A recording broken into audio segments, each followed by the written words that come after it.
Hello guys, you're at Intercultural YouTube channel and today we're trying to introduce a new format which is Intercultural quiz. I'm gonna ask a couple of interesting questions.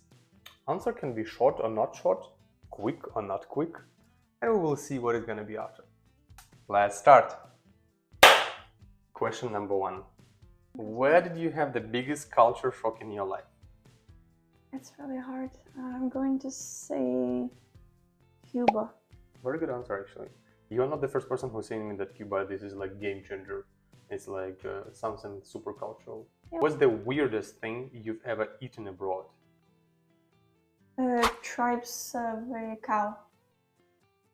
Tribes of a cow. Yeah. And I was vegetarian at the time, so it was really... You were vegetarian? Yeah, but I had to eat it. And... Did you vomit? No, I did not vomit. I just really didn't like it. I didn't I have a strong stomach. The texture is terrible. Okay. A cultural habit you wish your country had? Oh, good question.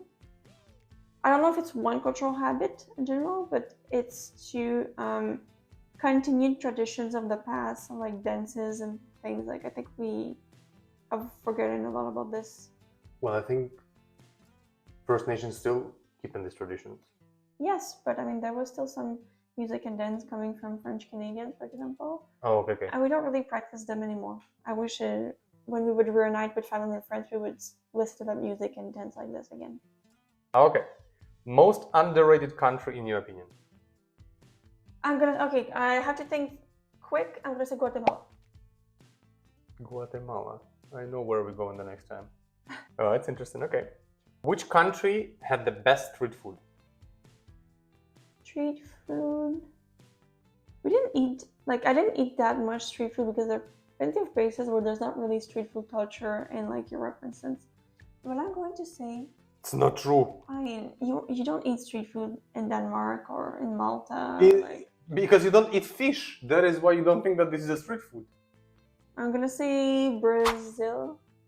Good answer, Brazil. Okay. For me, it's Mexico, by the way. Anyways. Oh yeah, Mexico. Actually, yeah.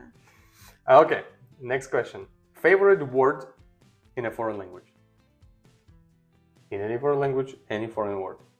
I find that kind of question always hard. Why would you have a favorite and then the worst word? But it's going to be joder. Joder. For me, it's chiensusis. What was your most embarrassing language mistake? Oh goodness, I must have done a lot, and sometimes I don't even know myself. But you need to remember that because the one that you clearly remember. Okay, because I always remember the story of a friend of mine, which is a top one. But for me, that I did. It's like, in the math class, you don't say sharp angle, but you say sharp eagle.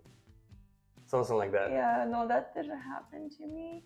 But I remember, well, it's not my biggest mistake, okay? But now what I remember is that when I was teaching French in Spain, I did the same mistake in, I think, 10 classes. And it took me the last class to figure out. I was trying to teach them the word toit, so roof.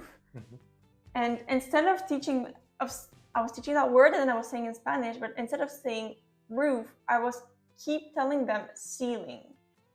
Okay, so ceiling, not roof. And I was saying that over in every class. Kids were like, okay, because I was trying to say there was a party on the rooftop in French, but I was translating roof by ceiling in Spanish. Okay. And I said that to every single class. And I was like, wow, what a good teacher I am. For me, when I was A2 in English, I mixed up some words and I said instead of fake, fail. And it's like, this is fail news. People are like, what do you mean with that? Fail news? Favorite international snack? Snack? Snack. It's something you buy already made at the grocery store. Not that you prepare yourself. I have clearly one actually. I'm going to say the little corn. Yes! The corn in Peru, right? It's insane. Yeah, I love it a lot. I was thinking about that in Peru also, that chocolate with... Chocolate queso. Yes, it's also very delicious, but is it a snack? I don't think so. Yeah, no, maybe, but... But the corn in Peru is very good. Yeah. Okay, next one. What's one superstition you picked up abroad? Superstition? Okay, I'm not really into superstitions at all. I don't have a lot of superstitions, if any. But now I do like you and I sit down when we have to leave to go somewhere. Sit for the road before the trip. Yes. Yeah, it's a very good one. So I did that. Okay. If you had to live forever in a country other than your own, which one would it be? And I cannot travel to anywhere. I'm stuck in that country. Yeah. Wow. But not Canada. Something else. I'm going to go with Brazil. Brazil, very good choice. I was thinking also I would like it to be a big country because you have a lot to visit and see. You don't get bored.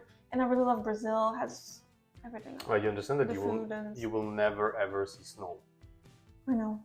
which is a bit pity, yeah. Yeah, but at least I have seen it for like all of these years. It's... Okay. In which country did your mindset change the most? Oh, but okay. This is a complicated question because it's not only, it can be not only because of the country itself, but because of the work I'm doing being in that country. Because of something that you've seen in the country, because of anything. My mindset. Mm-hmm. I'm going to go with Peru. Good one. Why? Well, because I was there long enough to be able to absorb and like analyze myself and my thoughts, and and I think I've lived a lot of crazy stuff in Peru, and I've seen a lot of crazy and cool things. So I think it's something that really changed me. I cannot tell you like which specific aspect of my mindset, but for sure the fact that I almost died there was really like life-changing. It's a great answer.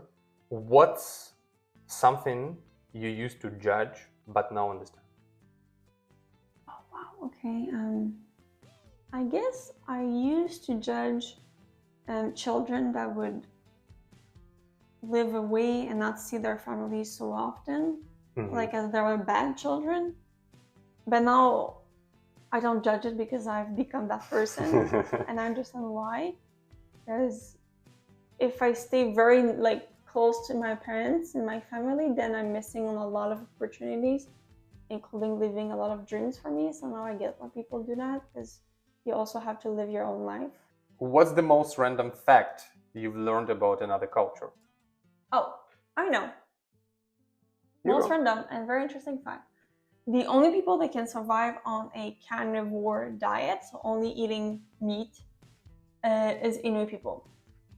And it has taken them thousands of years to develop this system that they can eat just like eating fish. They can survive, just eating fish, fat, and different animals, and not plants because they don't. No fiber. No, but they don't grow. In summer, in the best, like in tundra, there's some little berries, but usually don't. Especially in winter, they don't eat fruits and veggies because they don't have them. That's very interesting. So yeah, interesting. Don't try this at home. You can actually die if you do that diet. But Inuit people are capable. Interesting to explore their stomach and what the... Yeah, for them it's a very healthy lifestyle, but for us it would not be. Okay, that's a good one. Good one. Okay, which culture made you rethink your values?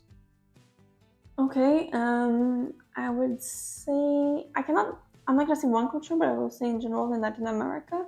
It makes me think about a lot of our values regarding families, helping others, even our habits regarding our lifestyle and that kind of thing. Like when I'm there, I'm like, maybe we're not doing things so good as we think we are, Which country felt the most free to you? This goes into the definition of free.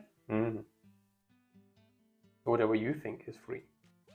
I would maybe say Canada. I'm going to say a place like Denmark, I could say too. Canada is actually a good example. Have you ever cried because of the culture shock? Well, I've cried multiple times abroad. Sometimes... Not because of you missing home, because of culture shock. That's the thing. Because it's never like directly because of one culture shock, I feel like. It's like an accumulation of things at the moment. Build tiredness and...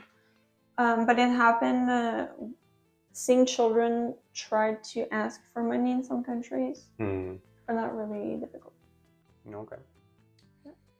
And the last one, do you feel more international or more rooted in your own culture? More international, for sure. Intercultural life.